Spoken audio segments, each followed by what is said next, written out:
ముఖ్యమంత్రి చంద్రబాబు కుమారుడు ఆంధ్రప్రదేశ్ రాష్ట్ర విద్యాశాఖ మంత్రి నారా లోకేష్ చేతుల్లోకి విద్యాశాఖ వెళ్ళినప్పటి నుండి ఎటువంటి ప్రతికూల ఫలితాలు వస్తూ ఉన్నాయి, విద్యా ప్రమాణాలు ఏ విధంగా పతనం అయిపోతున్నాయో చెప్పడానికి మరొక ఆశ్చర్యకరమైనటువంటి డేటా ఇప్పుడు వెలుగులోకి వచ్చింది. డేటా ఎవరో వెలుగులోకి తెచ్చింది కూడా కాదు, స్వయంగా మంత్రి నారా లోకేష్ నిర్వహించినటువంటి సమీక్షలోనే ఇది బట్టబయలైంది. ఎందుకంటే ముఖ్యమంత్రి చంద్రబాబు కుమారుడు ఎడ్యుకేషన్ మినిస్టర్ అనగానే మొత్తం అన్ని రకాలుగా విద్యారంగాన్ని బలోపేతం అవుతుంది, విస్తృతంగా అక్కడ నిధులు సమకూర్చడానికి అవకాశం ఉంటుంది, పాఠశాలల రూపురేఖలు మారుతాయి, విద్యార్థుల భవిష్యత్తు చక్కగా తీర్చిదిద్దబడుతుంది అన్నటువంటి అందరూ ఆశిస్తారు.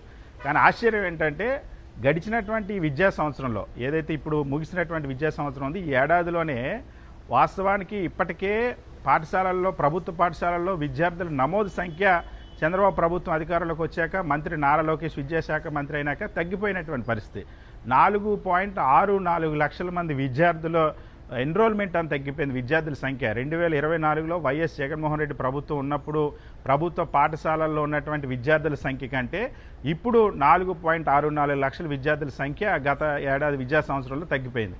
అంతేకాదు ఆ చేరినటువంటి మిగిలినటువంటి విద్యార్థుల్లో కూడా దాదాపుగా 31 లక్షల వరకు సుమారుగా ఉన్నటువంటి విద్యార్థులు ఉన్నారు.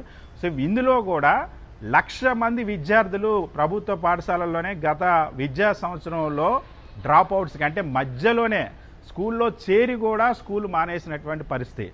ఎందుకు అని అంటే ఆంధ్రప్రదేశ్ రాష్ట్ర ప్రభుత్వంలో గత 2 సంవత్సరాల నుండి నాడు నేడు పనులను పూర్తిగా నిలిపివేశారు.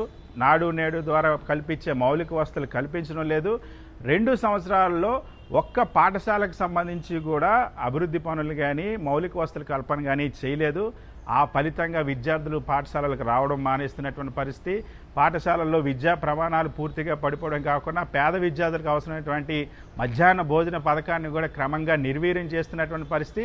క్వాలిటీ ఎంత దారుణంగా ఉందో, ఎంతమంది విద్యార్థులు అస్వస్థకు గురవుతూ ఉన్నారో ఇదంతా కూడా అనేక సందర్భాల్లో బయటపడినటువంటి పరిస్థితి. దాంతోపాటుగా మధ్యాహ్న భోజనమే నిర్వీర్యం అయిపోవడమే కాదు, పిల్లలకి ఇవ్వాల్సినటువంటి అమ్మఒడిని కూడా దాదాపుగా 263 కోట్ల రూపాయలను విద్యా సంవత్సరం ముగిసిపోయినప్పుడు కూడా ఇప్పటికీ ఇవ్వలేదు. 2 ఏళ్లలో 1 సంవత్సరం అమ్మఒడి పూర్తిగా ఇవ్వకుండా ఎగనామం పెట్టినటువంటి పరిస్థితి. వీటన్నిటితో పాటుగా విద్యార్థులకు సంబంధించి గత ప్రభుత్వం తీసుకొచ్చిన సంస్కరణలు వరుసగా నిర్వీర్యం చేయడం, ఏదైతే ఆ సిబిఎస్ఈ సిలబస్ ఎత్తేయడం కానీ, ఐబీ కరికులం ఎత్తేయడం కానీ, అదేవిధంగా 8th క్లాస్ పిల్లలకి ఇచ్చేసి ట్యాబ్లు ఎత్తేయడం కానీ, దాంతోపాటుగా చాలా పాఠశాలల్ని మెర్జ్ చేసేయడం వల్ల చాలా పాఠశాలలకి ఉపాధ్యాయుల కొరత వల్ల కారణాలు ఏమైనా సరే 1,00,000 మంది విద్యార్థులు డ్రాప్ అవుట్స్గా మారిపోయారు.